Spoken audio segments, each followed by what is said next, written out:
Bonjour, pouvez-vous vous présenter et nous présenter les nouveautés du site?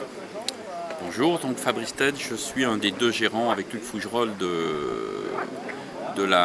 l'île aux serpents et de la planète des crocodiles. Donc l'île aux serpents a réouvert le 19 avril après quelques travaux.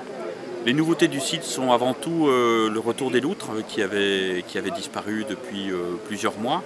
Et puis ensuite, par rapport à notre cœur de présentation, c'est-à-dire les reptiles, on a deux nouveautés qui sont très intéressantes.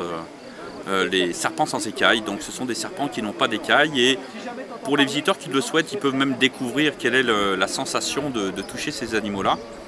Et puis on a aussi en présentation le plus gros groupe d'anacondas présenté en Europe, c'est-à-dire que nous avons 10 anacondas verts. Donc il faut savoir que l'anaconda vert, c'est l'animal le plus gros serpent du monde. Et on a aujourd'hui une femelle qui fait plus de 5 mètres et 50 kg.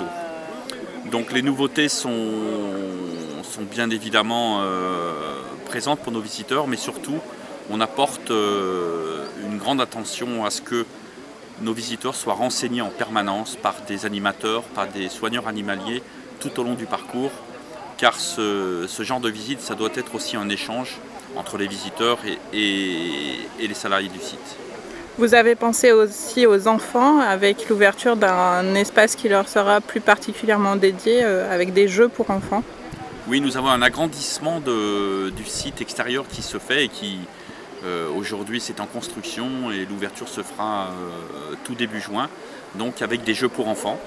Des ponts de singes, toboggans, des choses comme ça. Et puis dans cet espace-là, il y aura une mini-ferme pour commencer avec des chèvres naines, parce qu'on sait que les enfants, ce qui est très important pour eux, c'est d'avoir un contact direct avec les animaux, et ils pourront avoir ce contact direct avec les chèvres naines.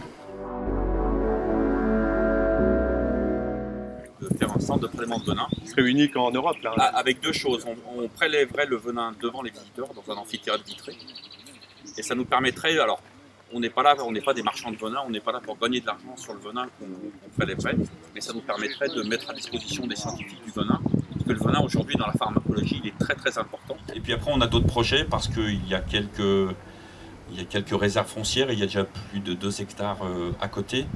Et moi j'ai un projet qui me tenait à cœur avant, et pourquoi pas le faire dans la Vienne, c'est-à-dire de faire une savane africaine. Alors là on change complètement. Des antilopes, des zèbres, peut-être des girafes un jour, et faire des lodges, permettre à des gens de prendre leur petit déjeuner au bord d'un bassin le matin, et de l'autre côté du bassin, d'avoir des zèbres, des antilopes, des gnous et pourquoi pas des girafes. Donc ça c'est aussi quelque chose qui nous tient à cœur. On va faire les choses les unes après les autres, bien évidemment, hein, il ne faut pas qu'on brûle les étapes, mais encore une fois on est très heureux d'être ici.